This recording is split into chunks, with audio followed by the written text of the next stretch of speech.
Hey, what's up guys? Welcome back to the channel. And in this video, it's going to be quick, it's going to be simple, and it's going to be helpful. So as you can guys see, I'm in the Infinity right now. And I wanted to talk to you guys about a little problem I had with the car recently, since this is my daily driver now. And I thought to myself that, hey, maybe not everyone knows this, so why not let them know? Which is why we're here.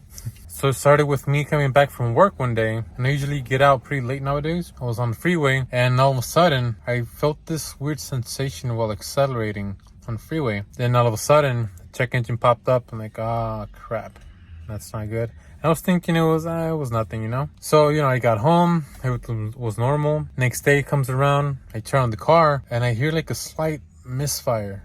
I'm like, huh, that's not good. But like, I'm going to work, want to be there on time, so I didn't really think much of it, although I did. So it was kind of one of those things that's in your back of the mind, maybe I should start looking into that. So okay, once I come back home, I'll check it out, we'll see what happens.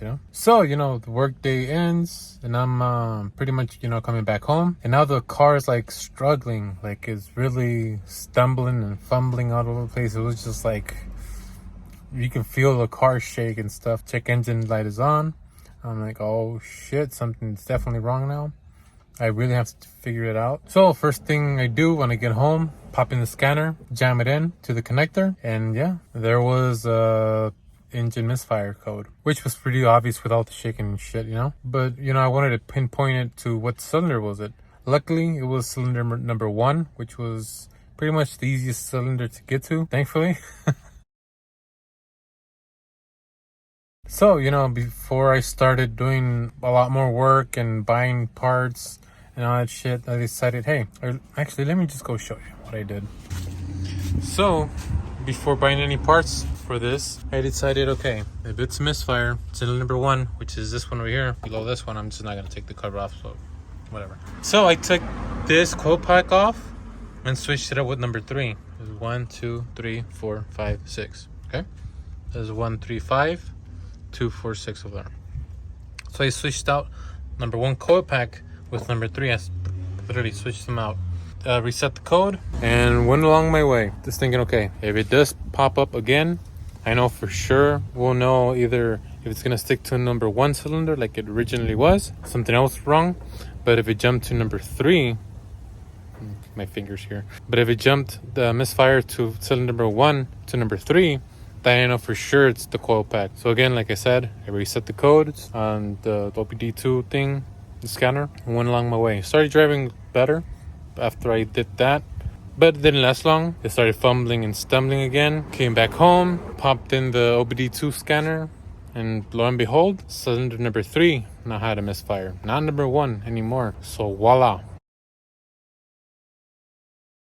I found out that it was a coil pack. Simple as that. So I went and simply ordered it online. It came in, I think the next day.